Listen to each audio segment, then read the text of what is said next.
In today's episode, I leave Morocco and enter Mauritania, one of the least densely populated countries in the world. We both want today to just be over. Of course, every day out here is filled with micro-adventures, and these next couple of days are going to be no different. Paradise! We start off with the border crossing. Well, I'm just about to cross into Mauritania. However, I'm pretty sure I'm going to get turned around because it is late in the day. It's almost 5 p.m. The border closes at 6. I highly doubt that they're going to let me through.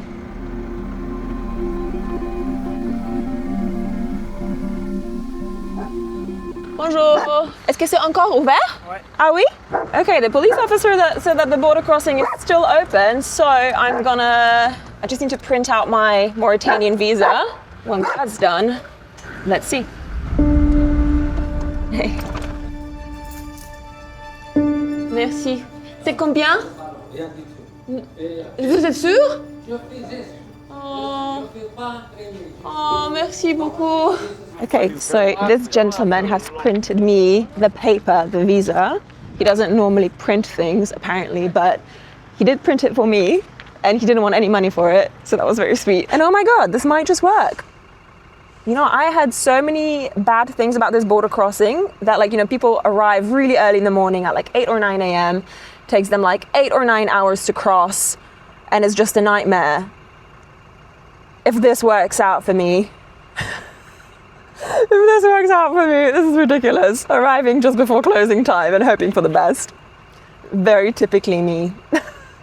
Okay, so I just passed through the very first gate, and the officer there looked at Vilk and he was like, "Is that a Malinois?" And I was like, "Oh no, it's not a Malinois." And I was like, "Kind of." And he was like, "Oh, I love those dogs. They're so amazing. I have one." He showed me pictures of his Malinois puppy, which was so adorable. And yeah, now I'm through to the next spot. So let's see what happens here. I should probably put the camera away though. It took a little while to get all my documents stamped, and Odyssey had to go through a giant vehicle scanner which checks cars for any illegal items, I'm guessing guns, drugs, and human beings being trafficked.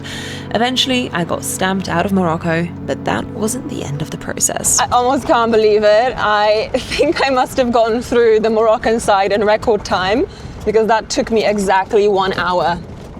And right now I have to drive over to the Mauritanian side and do the Mauritanian border process.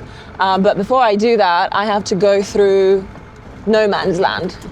There's literally this stretch of about 3 to 4 kilometers, that's just over 2 miles, of a road that doesn't technically belong to anyone. And it's chock full of landmines and trash.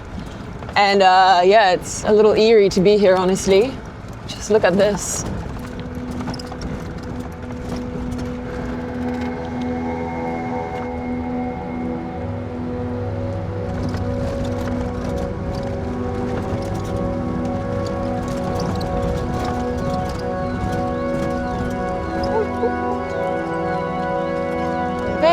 The Mauritanian side of the border. Well, I don't have any footage of the Mauritanian border crossing because a border official deleted all my phone videos from that day. I wasn't even filming any buildings or people, just myself talking, but that was still enough to set him off and almost get me in trouble. But eventually, I got through. My gamble, i.e. arriving at the border just before closing time, paid off, and it only took me 2 hours to leave Morocco and enter Mauritania. I still can't believe it. At first sight, Mauritania may not look too different from the 500 miles of desert that preceded, but I know just how special it is. I've been here before. I rode the infamous iron ore train, stayed with a nomadic family in the desert, and fell in love with this little-known, totally underrated gem of a country. I've been wanting to come back ever since, with my own truck, to explore a little deeper. But unfortunately, my first hours on the road turned out to be more than I bargained for.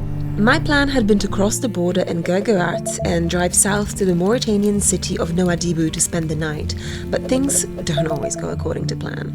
Day 1 in Mauritania, and I'm already breaking my number 1 rule, which is do not drive in the dark. Well, unfortunately, I haven't had much luck finding good places to stay. So I've ended up in this situation. One wild campsite that I spotted actually ended up being walled off and inaccessible. And then I went to an established campground where there was like 6 dogs just barking at the car and at Vjok, and he was barking back. It was fucking chaos.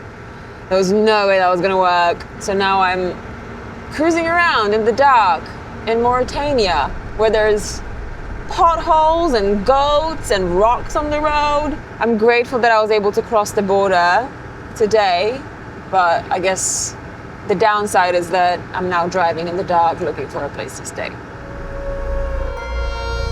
I've only ever broken my golden rule of not driving after dark while on an expedition, like twice. But sometimes you just need to stay calm and adapt your plans to your reality. Bad news. This campground doesn't exist. It's supposed to be there. But there is just the beach. It looks nice enough, but I don't really know what the rules are here around camping at the beach near a city, and I don't want to get the knock at night. What is the alternative? The alternative is to drive an hour north in the dark in a new country. Get there at 10 p.m.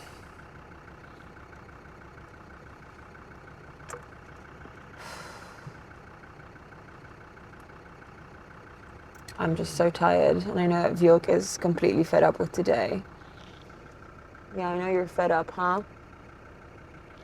And we both want today to just be over. Well, I don't think I'm gonna have any luck finding a campsite around the city here, so let's go and drive for an hour until we get to the dunes where there is definitely wild camping.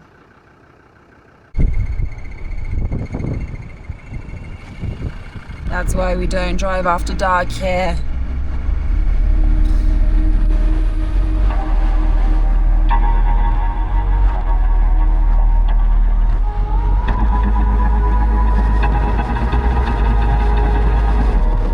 The thing that's probably the most scary about driving at night here is the other cars.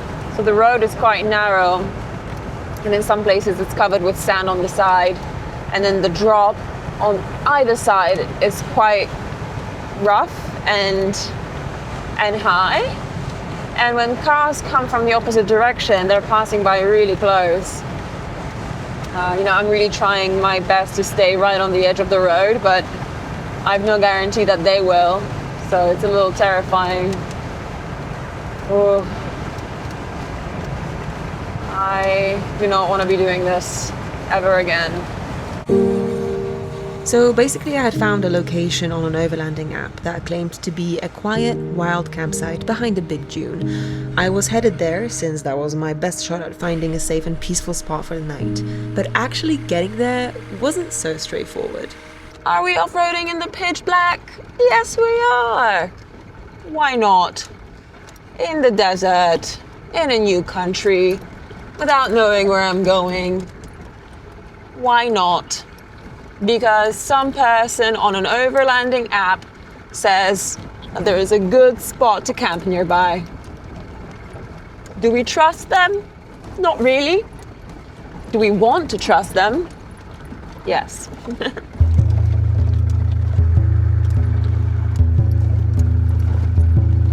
Okay, we've made it. I can't believe we've made it.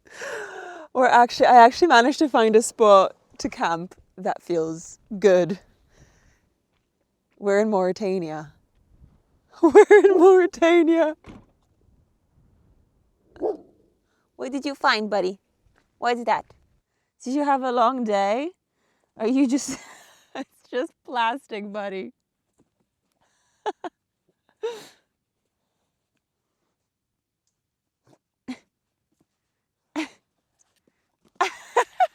Oh my god, I think we're both so exhausted that we're losing our minds. And I feel like I've just lost my mind because this place looks freaking unreal.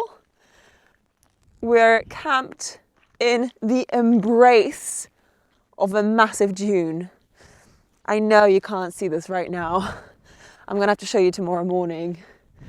I can see this place perfectly well by the moonlight because you've got a beautiful full moon, but I don't think the camera can capture it quite as well, so.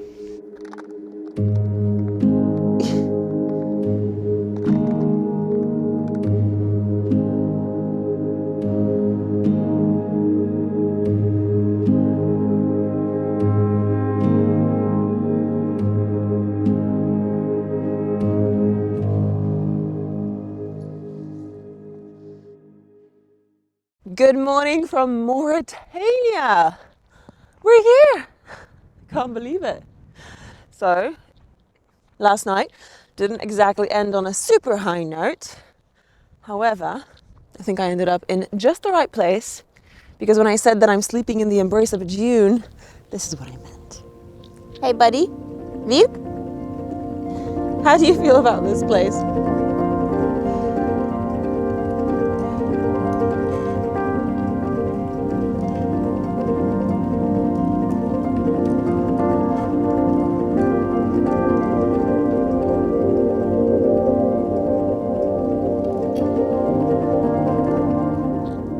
Down the dune? Yeah? You want to run down? Want to run down to the truck? Okay, let's go. Let's go.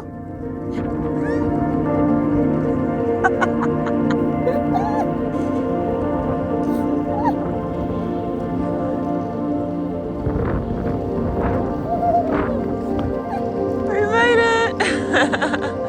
We made it. Good boy, come here. Good boy.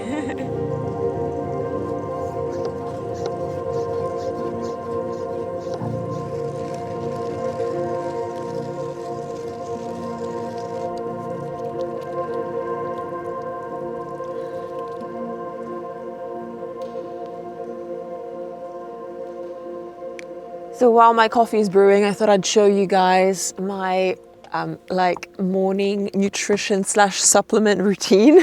Don't worry, none of this is sponsored at all. I'm not even going to show you any brands.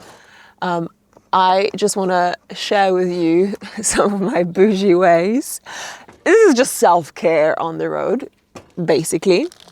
But I thought it might be quite interesting since it's one of the very few routines that I do have while traveling. First and foremost, for immunity, bee pollen and honey. I mix those two with warm water and makes for a nice beverage every morning. Then I've got maca. Maca is basically like ginseng. It's this Amazonian superfood. I got this one in the Colombian Amazon. And basically this I use to help me elevate my mood, just to feel bright and fresh and positive every single day. And then I take a big tablespoon of olive oil every single morning. This one's from Morocco. And then I've got these two supplements. I'm gonna hide the brand on these because it doesn't matter. Creatine for muscle growth, yeah. And collagen for strong bones and joints and hair and nails. I'm not sure if it really works on my hair and nails. But I like to think that it works on the other things. So there we go. This is my supplement routine. And it's one of the few ways that I'm able to actually keep up some kind of routine on the road. So that's nice.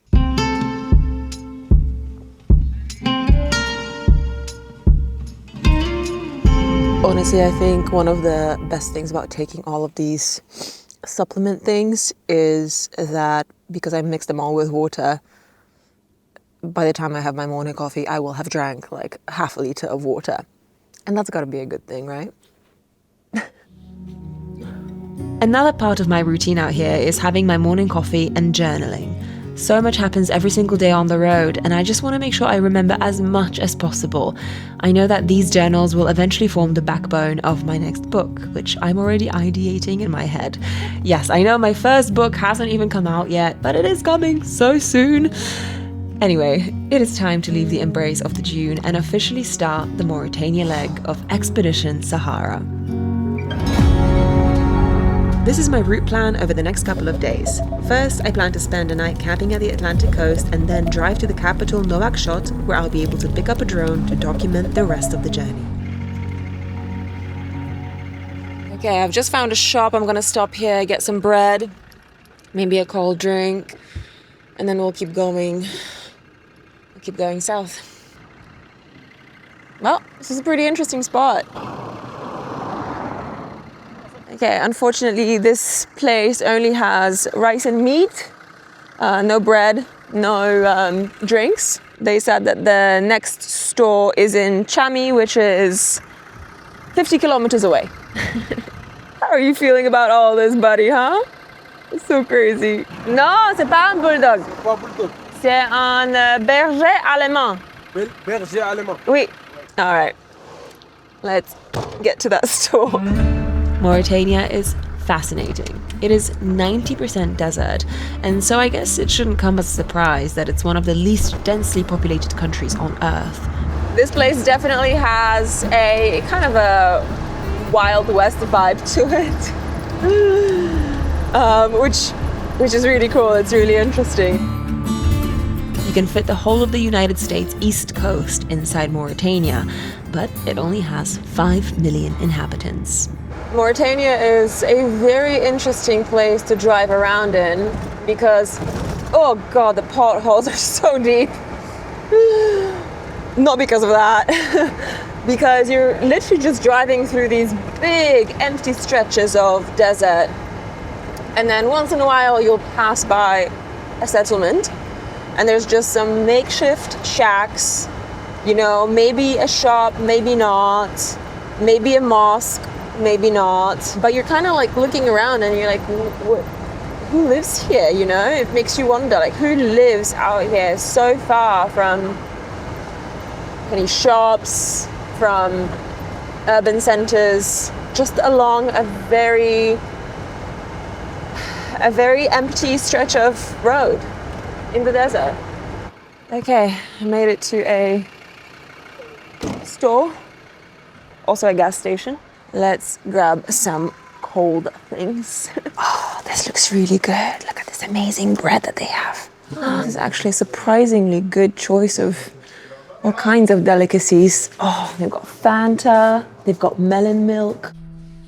Fanta, et ça.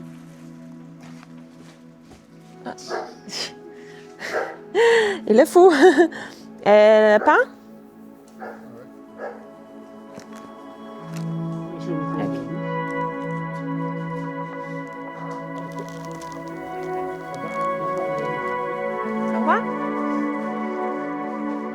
Right, we made it out of town, and I'm currently headed that way towards the ocean, where I hope it's going to be a little bit cooler and where I'd love to spend the night. But the track that leads there is all sand, some of it packed, some of it soft. Either way, we're going to have to air down the tires. Okay, all done.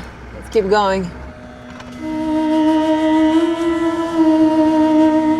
I know that some of you might wonder, how on earth do you navigate when you're in the desert and there's no road?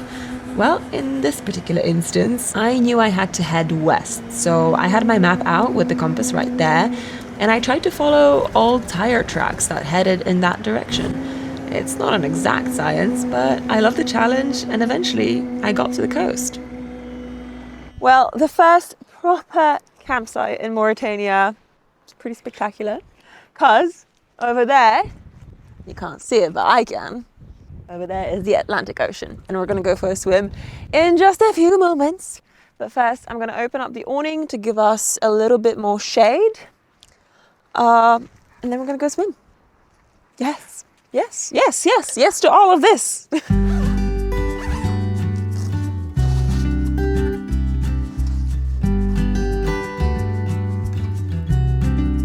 Oh wait, I forgot I have to lift the roof first. Otherwise, I won't be able to open up the rooftop tent.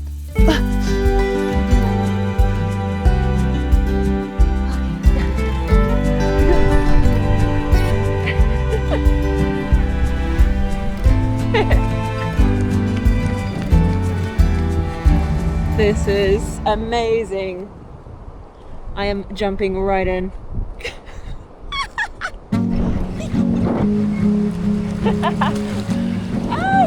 Paradise!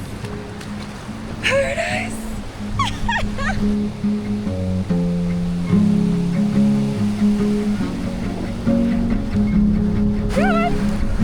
Come on!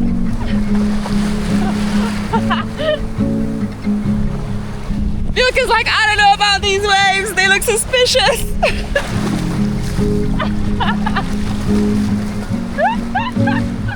What a treat to just be able to chill in the water after so long in the desert.